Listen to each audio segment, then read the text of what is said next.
Assalamualaikum warahmatullahi wabarakatuh. Kami dari kelompok 11 akan mempresentasikan rangkuman mata kuliah Akuntansi Keuangan Lanjutan 2 untuk chapter 12 dengan judul Partnership Liquidation. Jadi kami dari kelompok 11 terdiri dari yang pertama Erik Dimas Setiawan dengan NPM akhir 084, lalu saya Fadel Maulana Zidan NPM akhir 173, lalu teman saya yang terakhir Rizky Nasrullah NPM akhir 356. Baik, saya Fadel Maulana Zidan, NPM akhir 173, akan mempresentasikan mengenai proses likuidasi. Jadi secara umum, likuidasi kemitraan melibatkan hal berikut. Yang pertama, mengonversi aset non-tunai menjadi tunai. Yang kedua, mengakui keuntungan, kerugian, dan biaya yang timbul selama periode likuidasi. Ketiga, melunasi semua kewajiban. Keempat, membagikan uang tunai kepada para mitra sesuai dengan saldo akhir di akun modal mereka.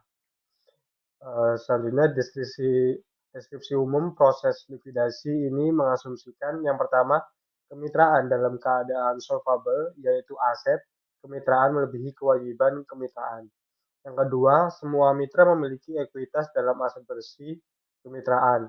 Yang ketiga, tidak ada saldo pinjaman yang belum dilunasi kepada mitra manapun. Keempat, terakhir, semua aset dikonversi menjadi uang tunai sebelum uang tunai didistribusikan kepada mitra. Lalu selanjutnya, aturan distribusi aset dalam likuidasi kemitraan diatur dalam Pasal 807 Undang-Undang Kemitraan seragam tahun 1997 UPA. Urutan prioritas pembayaran adalah sebagai berikut. Yang pertama, jumlah yang terutang kepada kreditor selain mitra dan jumlah yang terutang kepada mitra selain untuk modal dan keuntungan. Lalu yang kedua, jumlah yang terutang kepada mitra yang melikuidasi saldo modal mereka setelah penyelesaian likuidasi aset dan kewajiban kemitraan. Baik, selanjutnya likuidasi kemitraan sederhana.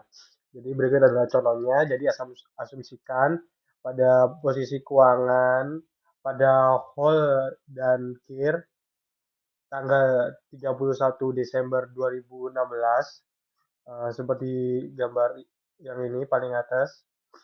Ini asetnya cash 10, lalu piutangnya 30, inventory-nya 30, dan asetnya 40, total asetnya 110. Lalu liabilitas dan equity-nya account payable 40, loan from whole 10, whole capital 25, dan share capital 35, dan menghasilkan total 110 pada liabilitas dan equity. Lalu yang kedua, ini whole dan KIR ini membagi keuntungan dan kerugian masing-masing sebesar 70% dan 30%. Dan sepakat untuk membubarkan kemitraan mereka sesegera mungkin setelah 1 Januari 2017. Ini asumsikan bahwa pada 5 Januari 2017, barang persediaan dijual seharga 25.000, aset pabrik dijual seharga 30.000, dan 22.000 diterima sebagai penyelesaian akhir piutang usaha. Jadi di samping ini berikut posisi keuangan setelah mereka melakukan pembubaran kemitraannya. Jadi ini whole and KIR balance sheet Januari tanggal 3 2017. Jadi asetnya menjadi 87, lalu account payable 40, loan from whole 10, lalu whole capital menjadi 8,9 dan share capital menjadi 28,1 dan menghasilkan 87. Baik, selanjutnya ini lanjutannya. Jadi sebagai langkah terakhir dalam likuidasi kemitraan, dana tunai dibagikan kepada kreditor dan mitra sebagai berikut. Jadi yang pertama order of payment-nya to creditor for account payable 40.000, ini dalam ribuan. Lalu to hold for his loan balance 10.000. Lalu to hold for his capital balance 8.900 dan to care for his capital balance 28.100. Jadi total distribusinya 87.000.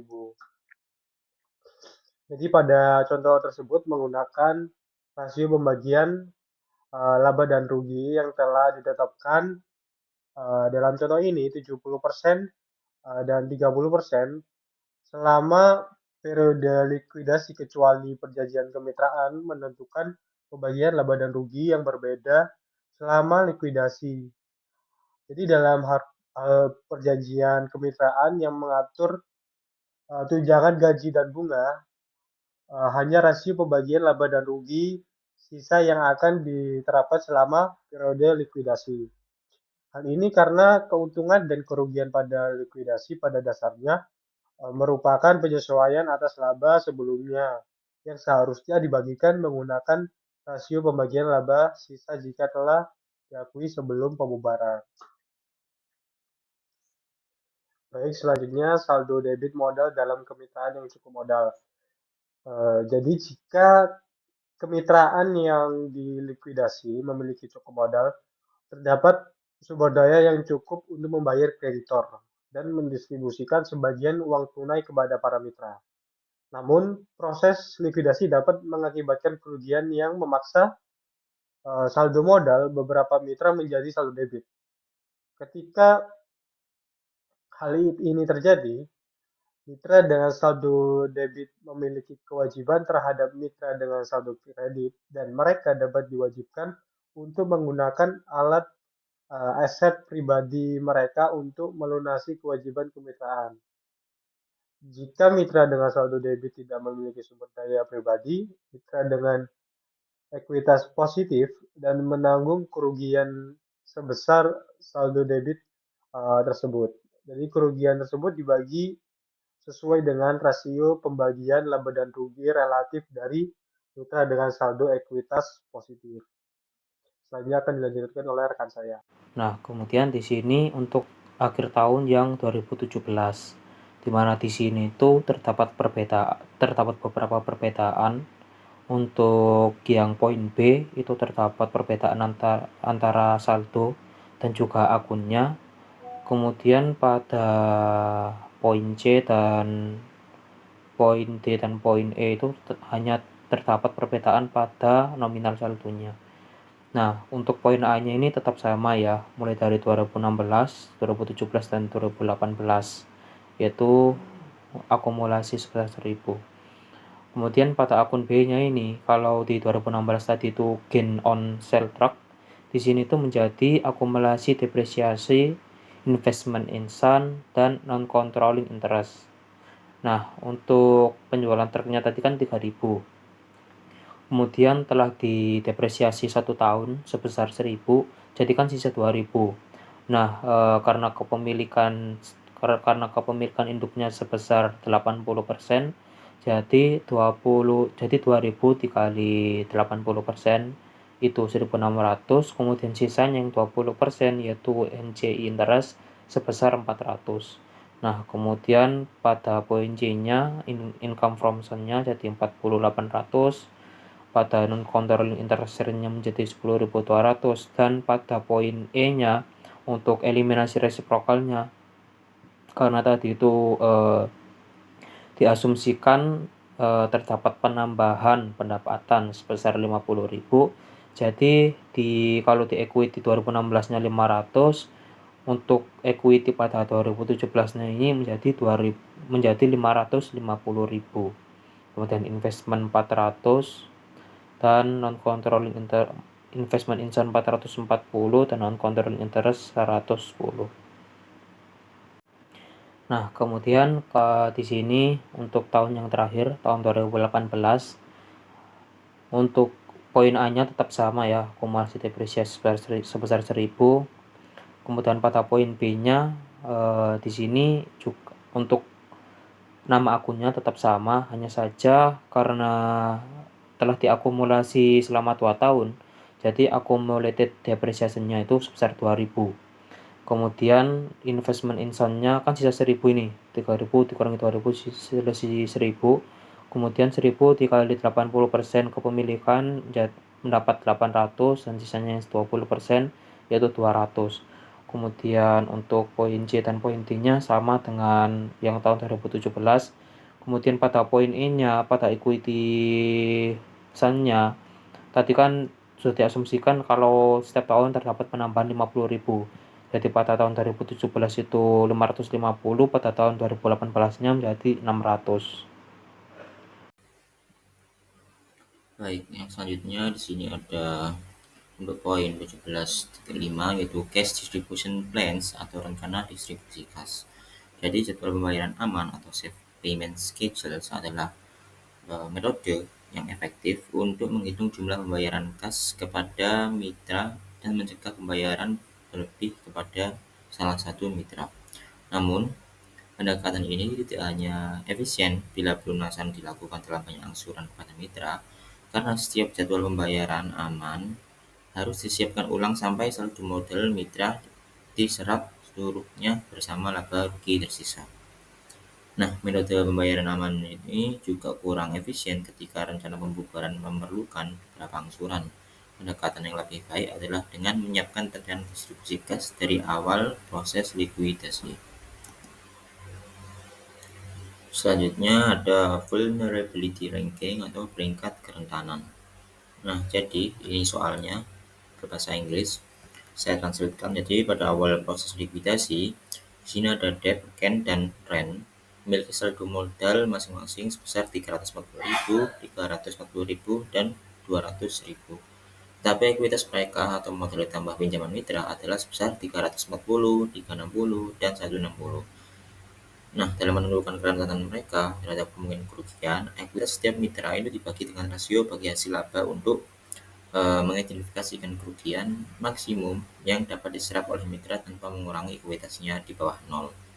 Jadi peringkat kerentanan untuk debt, can, dan rent itu ditentukan sebagai berikut. Nah, di sini ada tabelnya peringkat kerentanan debt, can, dan rent.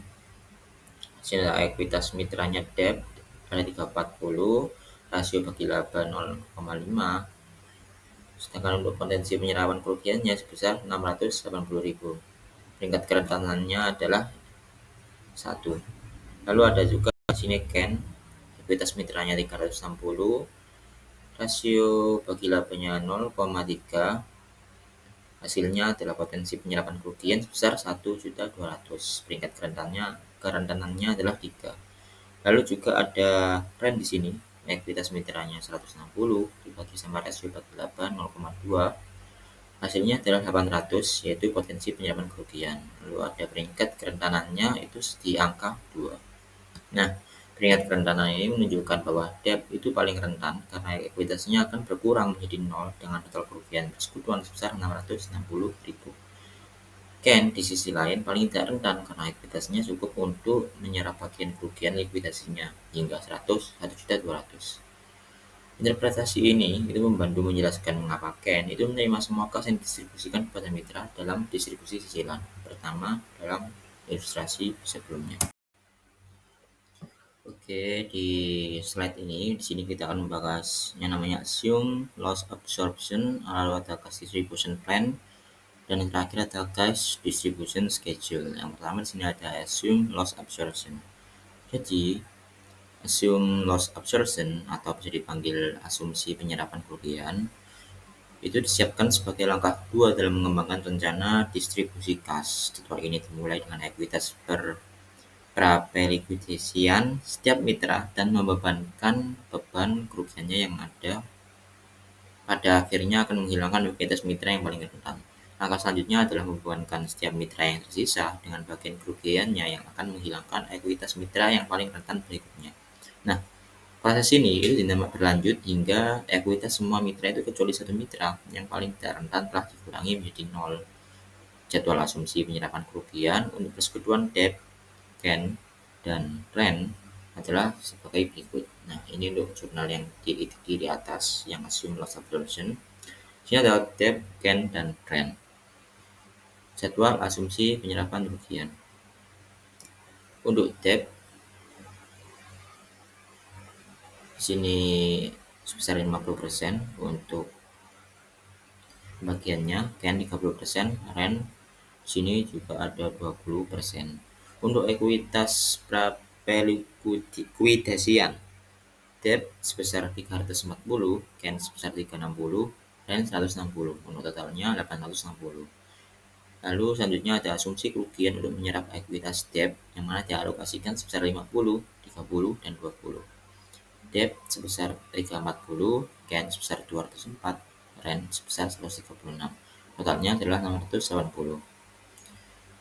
Jadi saldonya sebesar 0, can 156, REN 24, totalnya jadi 180. Jadi asumsi kerugian untuk menyerap ekuitas REN yang mana dialokasikan 60-40, untuk can 36, REN 24, totalnya 60. Jadi total saldo yang ada can 120, REN 0, dan totalnya menjadi 120.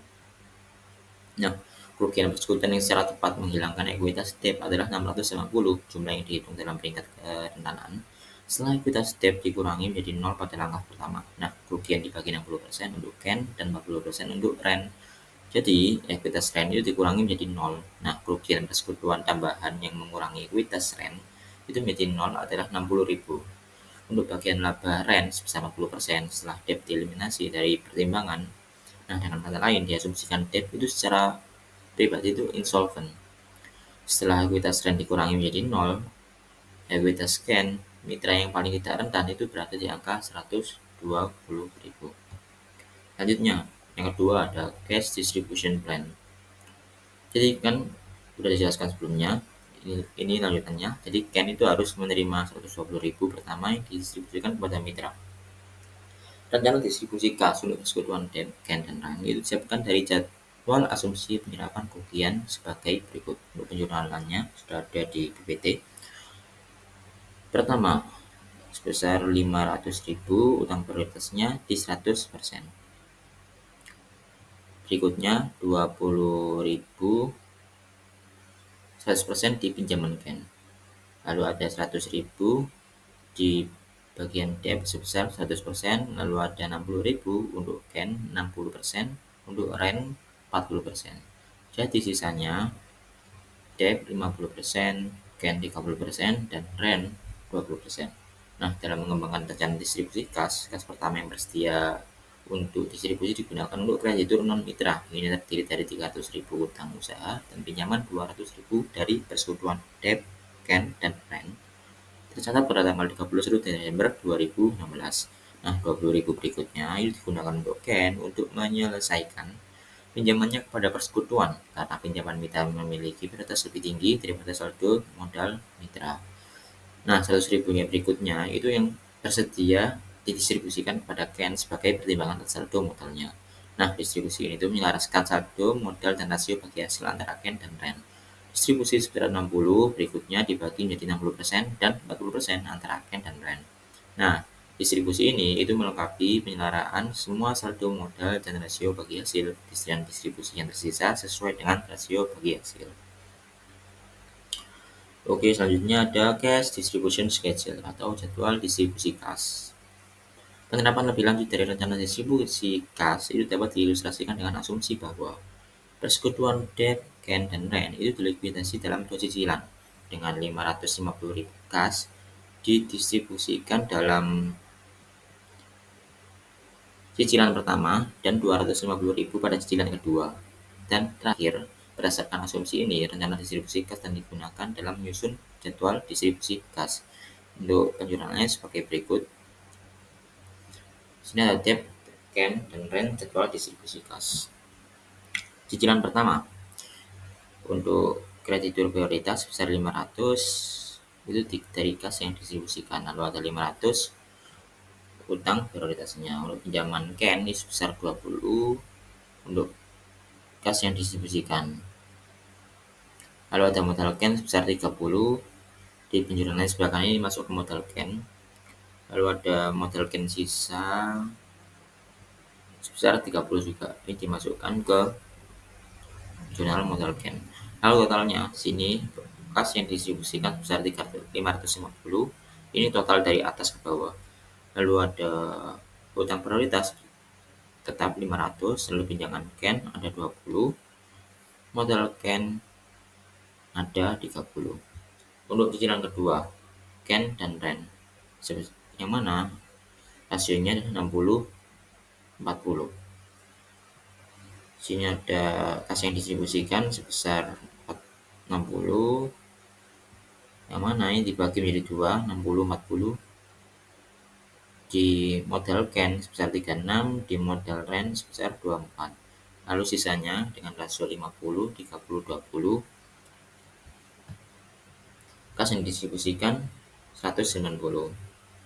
Lalu ini mengikuti rasio 50-30-20, jadi 60-nya masuk ke modal debt, terus lalu 56-nya masuk ke modal Ken, 38-nya masuk ke modal Ren. Sisanya mengikuti rasio, lalu totalnya 250 total. Lalu ada modal debt 60, modal Ken 142, modal Ren 48. Nah, 550 kas yang distribusikan pada cicilan pertama itu dialokasikan 500.000 untuk utang non mitra dan 20.000 itu untuk membayar pinjaman dari Ken. Sisa 30.000 dibayarkan pada Ken untuk mengurangi saldo akun modalnya. Pada distribusi cicilan kedua seperti yang ditunjukkan pada jadwal distribusi kas, Ken menerima 36.000 pertama untuk melaraskan modalnya dengan Ren. 60.000 berikutnya dialokasikan kepada Ken dan Ren sesuai dengan rasio bagi hasil rugi relatif 60-40 mereka, dan 120 terakhir dialokasikan di antara debt, Ken dan Ren dalam rasio bagi hasil rugi 50-30-20 mereka.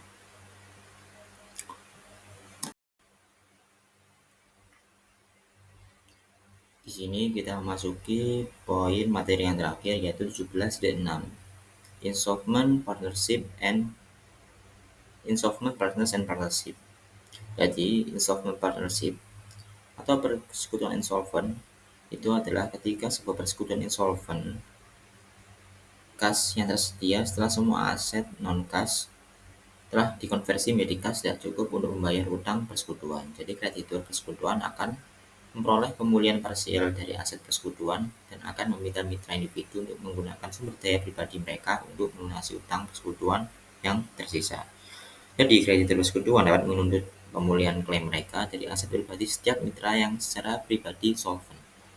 Mitra diharuskan untuk menyumbangkan jumlah yang diperlukan untuk melunasi utang suatu persekutuan tersebut. UPE secara spesifik menyatakan bahwa kontribusi masing-masing mitra atau bagiannya dari utang tersebut harus dibagikan oleh para mitra yang dapat dan harus menyumbangkan bagian mereka dari utang. Seorang mitra yang membayar lebih dari bagiannya atas utang persekutuan tentu saja memiliki klaim terhadap mitra dengan saldo modal debit. Oke, langsung aja ke contoh kasus, contoh soal ya.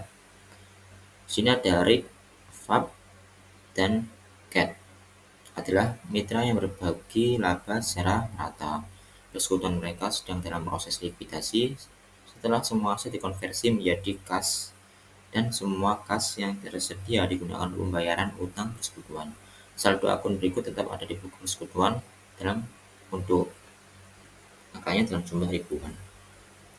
Di jurnal yang pertama sebelah kiri yaitu ada utang sebesar 90, ada di kredit, lalu ada modal RIC sepertiganya yaitu 30, ada di kredit, lalu modal FAB sepertiga yang mana memiliki rasio sepertiganya 30 juga ada di DR, lalu ada modal CAD sepertiga juga totalnya 30. Nah, dengan asumsi bahwa mitra memiliki sumber daya pribadi setidaknya 30.000. Setiap mitra harus membayar 30.000 ke dalam persekutuan untuk pelunasan penuh utang persekutuan. Namun kreditur dapat menagih seluruh defisiensi 90.000 dari salah satu mitra. Misalnya, kreditur dapat menagih 90.000 dari RIC. Dalam hal ini, saldo modal persekutuan tersisa akan menjadi sebagai berikut. modal RIK sebesar 60.000, modal VAP 30, modal CAT 30. Nah, jika VAP dan CAT masing-masing dapat membayar 30 ke dalam persekutuan, faktanya kreditur menagih RIK tidak menjadi suatu masalah. Namun jika kreditur menagih RIK dikarenakan CAT secara pribadi insolvent dan nasabah pribadi bersih VAP hanya 35.000, maka situasinya akan berubah secara signifikan. Nah, dalam kasus ini, RIK dan VAP itu berbagi rata kerugian 30.000 atas insolvensi CAT. Setelah itu, RIK akan memiliki saldo modal kredit sebesar 45.000 dan VAP akan memiliki saldo modal debit 45.000. Nasabah pribadi VAP hanya 35.000, jadi RIK melanjutkan untuk menagih 35.000 dari VAP.